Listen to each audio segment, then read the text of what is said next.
안녕하세요. 오늘 우리가 함께 좀 깊게 파헤쳐 볼 주제는요. 바로 충성입니다. 네, 충성. 이게 참 어떻게 보면 좀 오래된 단어 같기도 하고 굉장히 무겁게 느껴지잖아요. 맞아요. 뭔가 대단한 결심? 어떤 비장함 같은 게 느껴지죠. 네. 그런데 당신이 보내주신 자료들을 보니까 이 충성이라는 개념을 완전히 다른 네 가지 성경 본문을 통해 보여주더라고요. 네, 맞습니다. 역대하, 요한일서, 미가, 그리고 누가복음까지. 시대도 다르고 상황도 전혀 다른데 충성이라는 하나의 키워드로 꿰어주는 게 참 흥미롭죠. 정말 네 개의 다른 조명 같다는 생각이 들었어요. 충성이라는 하나의 대상을 각기 다른 각도에서 비추는. 아, 좋은 비유네요. 그래서 오늘 저희의 목표는 이 네 개의 조명이 비추는 모습을 하나하나 따라가 보면서 충성된 삶이라는 게 과연 어떤 입체적인 그림인지 함께 그려보는 겁니다. 아주 좋습니다. 아마 따라가다 보면 이 충성이란 게 단순히 종교적인 개념을 넘어서 우리 삶의 모든 영역, 그러니까 일상과 아주 밀접하게 연결되어 있다는 걸 발견하게 되실 거예요. 그럼 그 첫 번째 조명부터 한번 켜볼까요? 네, 좋습니다. 첫 번째 이야기는 솔로몬 왕으로 시작하는데요. 네, 솔로몬의 일천번제 이야기죠. 와, 저 처음에 자료 보고 진짜 스케일이 어마어마하더라고요. 1,000번제. 말 그대로 1,000마리의 동물을 제물로 바쳤다는 거니까요. 그렇죠. 솔직히 좀 이게 그냥 나 이제 왕 됐으니까 힘 좀 보여줘야지 하는 뭐랄까 국력 과시 그런 생각도 살짝 들었어요. 충분히 그렇게 보일 수 있죠. 실제로 고대 사회에서 그 정도 규모의 재산은 엄청난 경제력과 동원력이 없으면 불가능했으니까요. 네. 요? 네, 핵심은 숫자의 크기가 아니라 순서입니다. 순서. 아, 순서? 솔로몬이 왕이 돼서 제일 먼저 한 일이 바로 이 예배였거든요. 아, 그러네요. 다른 거 다 제쳐두고 제일 먼저. 네, 나라를 정비하고 정책을 발표하고 권력을 다지는 그런 일들보다 앞서서 나의 통치는 내 힘으로 하는 게 아닙니다. 하나님으로부터 시작됩니다. 이걸 모두 앞에서 선포한 거예요. 와, 그렇게 보니까 완전히 다르게 느껴지네요. 단순히 양이 많다 이게 아니라 내 삶의 최우선순위가 무엇인지를 행동으로 보여준 거군요. 정확합니다. 그 마음의 중심이 어디를 향하고 있는지를 보여주는 행위죠. 그래서 자료에 나온 구절을 보면 이 모든 일이 여호와 앞, 곧 회막 앞에 있는 놋제단에서 이루어졌다고 딱 명시하잖아요. 네네. 하나님의 임재, 바로 그 앞에서 자신의 전부를 드렸다는 의미죠. 그리고 그 결과도 참 흥미로웠어요. 하나님이 지혜뿐만 아니라 구하지도 않았던 부와 영광까지 약속하시잖아요. 그렇죠.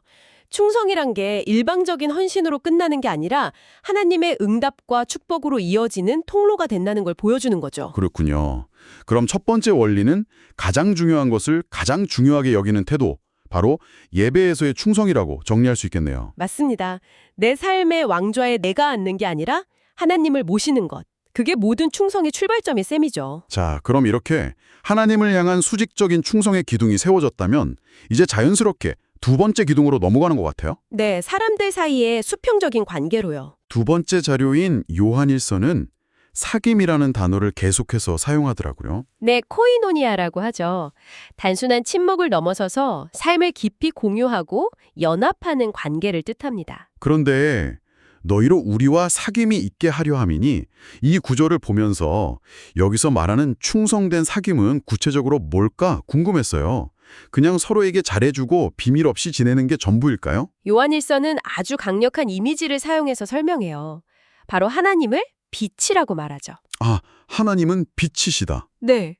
그리고 우리가 그 빛 가운데 행할 때 비로소 서로 사귐이 있다고 말해요.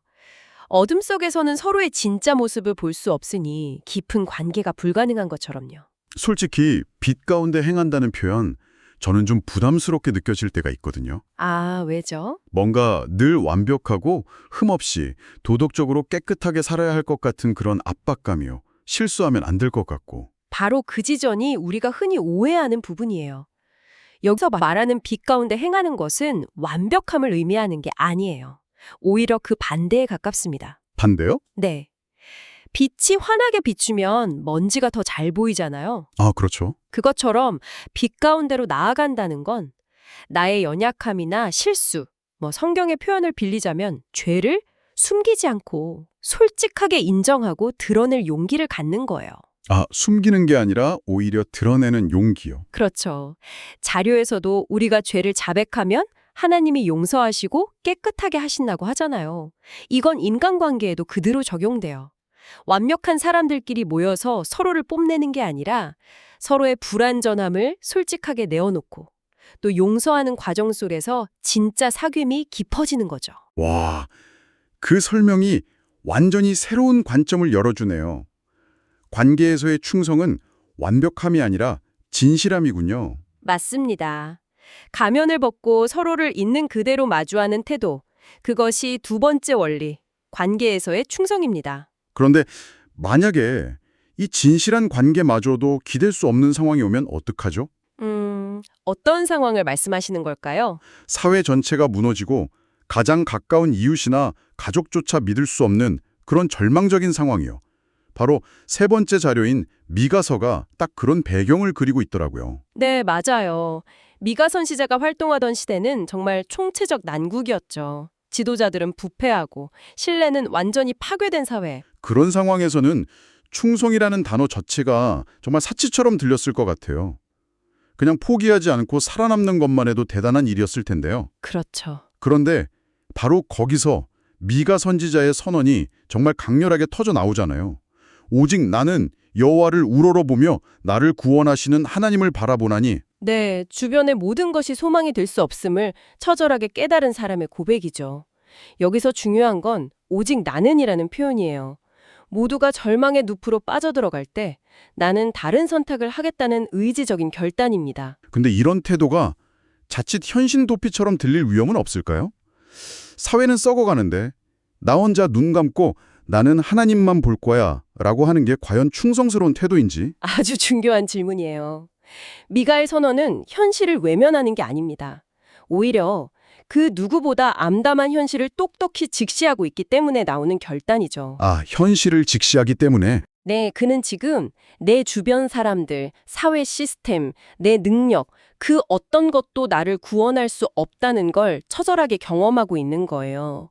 그래서 자신의 소망의 닻을 어디에 내릴 것인지를 의지적으로 선택하는 거죠. 아, 희망이 보이지 않는 현실 속에서 희망의 근원을 의지적으로 선택하는 행위. 감정의 상태가 아니라 의지의 결단이군요. 맞습니다. 폭풍우가 몰아치는 바다 위에서 배가 흔들릴 때 튼튼한 항구에 닻을 내리는 것과 같아요. 닻을 내린다고 폭풍우가 바로 그치는 건 아니지만 배가 떠내려가거나 뒤집히지는 않죠. 그렇군요. 모든 것이 무너져 내릴 때 나의 구원이 오직 하나님께 있음을 인정하고 그분께 시선을 고정하는 것. 이것이 절망 속에서 빛나는 세 번째 원리, 시선에서의 충성이네요. 네, 바로 그거죠. 절망 속에서 시선을 지키는 이 거대한 충성을 이야기하다가 마지막 자료는 갑자기 스케일이 확 작아져서 좀 놀랐어요. 그렇죠. 예수님의 불의한 청지기 비유. 네, 지극히 작은 것, 심지어 불이한 재물에 대한 이야기로 넘어가요. 솔로몬의 1000마리 재물과는 정말 극과 극인데요. 그래서 많은 사람들이 이 비유를 좀 어려워해요. 충성이라는 거창한 단어와 돈 관리 같은 일상적인 일이 어떻게 연결되는지 잘 와닿지 않으니까요. 솔직히 저도 이 비유는 좀 헷갈렸어요. 예수님이 왜 주인의 돈을 마음대로 탕감해준, 어떻게 보면 정직하지 못한 청지기를 지혜롭다고 칭찬하시는 것처럼 보일까요? 아주 날카로운 지적이에요. 예수님은 청지기의 부정직함을 칭찬하신 게 절대 아니에요. 아, 그런가요? 네, 칭찬한 건 그의 약삭발음, 즉 자신이 곧 해고될 것을 알고 미래를 대비하는 그의 지혜였어요. 그는 곧 사라질 주인의 재물을 이용해서 자신의 미래, 즉 사람들의 마음을 얻었죠. 아, 예수님은 바로 이 지점을 지적하시는 거예요. 세상의 아들들이 자기 시대에 있어서는 빛의 아들들보다 더 지혜롭다고요. 아, 그러니까 세상 사람들도 자기 미래를 위해 돈을 그렇게 영리하게 사용하는데 하물며 영원한 것을 믿는 너희는 왜 이 땅의 것들을 그렇게 어리석게 사용하느냐, 이런 질책이군요. 바로 그거예요. 그리고 이어서 그 유명한 구절이 나오죠. 지극히 작은 것에 충성된 자는 큰 곳에도 충성되고 너희가 만일 불의한 재물에도 충성하지 아니하면 누가 참된 것으로 너희에게 맡기겠느냐. 네. 이 말씀은 충성에 대한 우리의 통념을 완전히 뒤집는 거예요. 세상은 큰 업적이나 눈에 띄는 결과를 보지만 하나님은 아무도 보지 않는 작은 일, 내가 돈을 쓰고 시간을 관리하는 아주 사소한 태도에서 그 사람의 중심을 보신다는 거죠. 그렇다면 지극히 작은 것에 대한 충성은 결국 청지기 의식과 연결되는 거군요. 맞습니다. 내게 주어진 시간, 재능, 재물이 사실 내 것이 아니라 주인이신 하나님이 잠시 맡기신 것이라고 생각하는 태도요. 네. 그 관점이 생기면 모든 게 달라져요. 이건 설거지 하나를 하더라도 보고서 오타 하나를 잡더라도 이것도 주인이 내게 맡기신 일이다 라고 생각하는 태도와 같아요. 누구도 알아주지 않는 그 작은 일 앞에서 우리가 어떤 선택을 하느냐에 우리의 진짜 충성심이 드러나는 거죠. 와, 예배당에서의 모습과 월요일 아침 책상 앞에서의 내 모습이 다르지 않은 것. 네. 그것이 네 번째 원리, 청지기로서의 충성이자 앞서 말한 세 원리를 우리 삶에 뿌리 내리게 하는 완성판인 셈이에요. 와, 오늘 정말 충성이라는 집의 설계도를 구석구석 살펴온 기분이에요. 삶의 우선순위를 바로 세우는 예배에서의 충성, 네. 그리고 진실함으로 관계를 맺는 관계에서의 충성. 절망 속에서도 희망의 근원을 선택하는 시선에서의 충성. 그리고 마지막으로 아주 작은 일상 속에서 주인의식을 갖는 청지기로서의 충성까지요. 이 네 개의 기둥이 따로 노는 게 아니라는 점이 정말 인상 깊어요. 맞습니다. 서로 기대고 받쳐주면서 하나의 견고한 집을 이루는 거죠. 하나님을 삶의 최우선으로 두는 마음이 자연스럽게 다른 사람들과 진실한 관계로 이어지고요. 그리고 그렇게 삶의 중심이 잡혀 있으면 어려운 상황이 닥쳐도 흔들리지 않고 하나님을 바라보는 힘을 얻게 되고요. 네. 결국 이 모든 것이 우리의 평범한 일상을 의미 있는 순종과 충성의 자리로 만들어주는 겁니다. 듣고 보니 정말 그러네요. 어느 하나만으로는 온전한 집이 될 수 없겠어요. 자, 이제 마지막으로 이걸 듣고 계신 여러분께 한번 질문을 던져보면서 마무리할까요? 네. 오늘 우리가 함께 살펴본 이 네 개의 기둥 중에서 지금 당신의 삶에 가장 큰 도전과 영감을 주는 기둥은 무엇인가요? 어쩌면 어느 한쪽 기둥이 좀 약해져 있거나 혹은 새롭게 세워야 할 기둥이 보일 수도 있겠죠. 거창한 계획이 아니더라도 괜찮습니다. 맞아요. 오늘 자료가 말하는 것처럼 지극히 작은 것 하나에서 시작해보는 건 어떨까요? 예를 들어 이번 주에 당신이 맡은 가장 사소하고 어쩌면 귀찮은 일 하나를 이것이 나의 충성을 보여줄 무대다라는 생각으로 한번 임해보는 거예요. 그 작은 변화가 당신의 삶이라는 집을 훨씬 더 튼튼하게 만들어줄지도 모르니까요.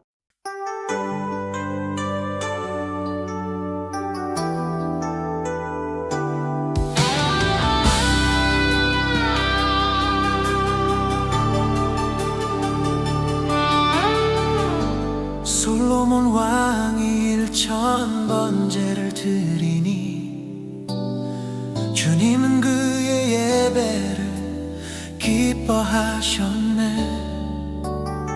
지혜를 구했더니 부와 영광까지 주시니 하나님께 충성된 예배는 축복의 시작이라.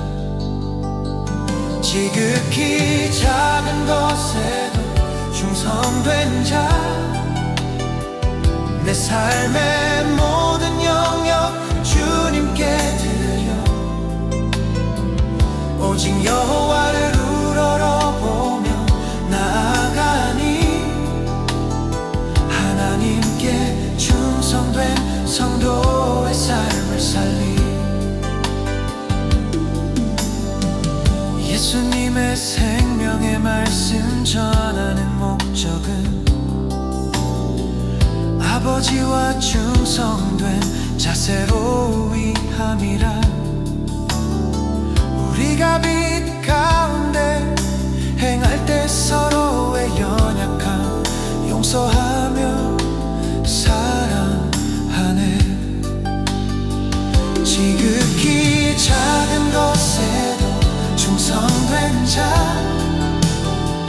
내 삶의 모든 영역 주님께 드려 오직 여호와를 우러러보며 나아가니 하나님께 충성된 성도의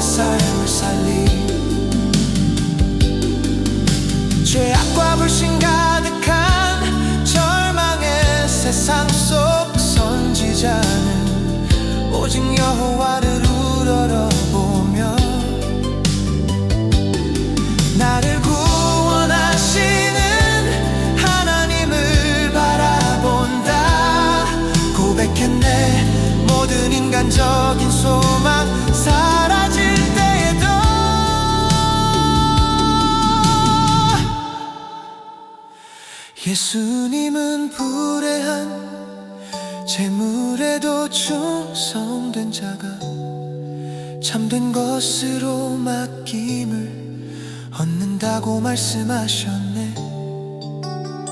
세상은 큰 것만을 충성이라 말하지만 지극히 작은 것에도 충성하는 태도 보네.